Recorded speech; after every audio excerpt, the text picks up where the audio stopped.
அனைவருக்கும் வணக்கம். இன்னைக்கு ஜனவரி 18, 2024 வியாழக்கிழமை. தினமணியில் இருக்கிற முக்கியமான நியூஸஸ் என்னென்னு பார்ப்போம். ஹெட்லைன்ஸ் என்ன கொடுத்துருக்காங்கன்னா, கடல்சார் வர்த்தகம் அதிகரிக்கப்படும்னு பிரதமர் மோடி தெரிவிச்சிருக்கதா சொல்லியிருக்காங்க.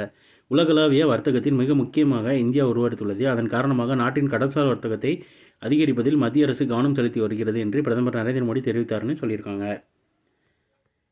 அடுத்ததாக டைரக்டாக எனக்கான திருக்குறள் என்னன்றதை பார்த்துருவோம். பொதுநோக்கான் வேந்தன் வரிசையா நோக்கின் அது நோக்கி வாழ்வார் பலர். அரசன் எல்லோரையும் பொதுவாக நோக்காமல் அவரவர் சிறப்புக்கு ஏற்றவர் நோக்கினால் அதை விரும்பி சுற்றமாக வாழ்கின்றவர் பலர் ஆவர்னு சுற்றம் தலால் அப்படின்ற அதிகாரத்தில் திருவள்ளுவர் சொல்லியிருக்காரு. குரூப் 4 பணியிடங்களுக்கான கல்வி தகுதி பரிசீலிக்க அரசுக்கு உயர்நீதிமன்றம் உத்தரவுன்னு சொல்லியிருக்காங்க. இதில் ஒரு கேஸ் சம்மந்தமாக டீட்டெயில் போட்டிருக்காங்க. டைம் இருக்கிறவங்க இதை எடுத்து வாசித்து பாருங்கள். சீரியஸான இஷ்யூவாக என்னன்னு தெரியல, பட்டு ஒரு கேஸ் சம்மந்தமாக ஒரு டீட்டெயில்ஸ் போட்டிருக்காங்க. ஸ்க்ரீன்ஷாட் எடுத்து ஃபுல்லாக வாசித்து பாருங்கள். எனக்கும் அந்தளவுக்கு புரியல என்ன போட்டிருந்தாங்கன்ட்டு.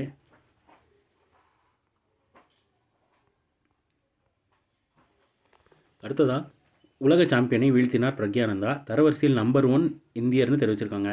நெதர்லாந்தில் நடைபெறும் டாடா ஸ்டீல்ஸ் மாஸ்டர்ஸ் செஸ் போட்டியில் இந்திய கிராண்ட் மாஸ்டர் ஆர் பிரக்யானந்தா 4வது சுற்றில் நடப்பு உலக சாம்பியனான சீனாவின் டிங் லீ ரேனை வீழ்த்தி அசத்தினார்.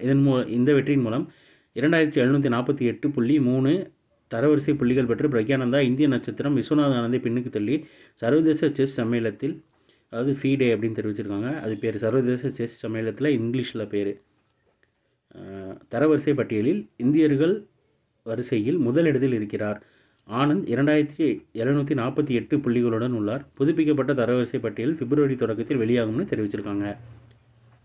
அப்புறம் கேலா இந்தியா கபடி போட்டிகள் இன்று தொடக்கம். தமிழகம் ஹரியானா முதல்னு தெரிவிச்சிருக்காங்க. கேலா இந்தியா இளைஞர் போட்டியின் ஒரு பகுதிகளாக கபடி போட்டிகள் வியாழக்கிழமை தொடங்குகிறது.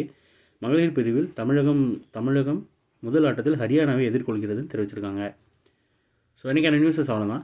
இதோட ஹேண்ட் ரிட்டன் பிடிஎஃப் கீழே டிஸ்கிரிப்ஷன் லிங்க்கில் கொடுக்குறேன். வேணுறவங்க யூட்டிலைஸ் பண்ணிக்கோங்க. இதோட ஷார்ட்டர் வெர்ஷன் வந்து கரண்ட் அஃபேர் நம்ம சேனலில் இருக்குது. வேணுறவங்க அதை யூட்டிலைஸ் பண்ணிக்கோங்க. ஸோ மேலே இன்னொரு நியூஸில் சந்திப்போம். தேங்க்யூ.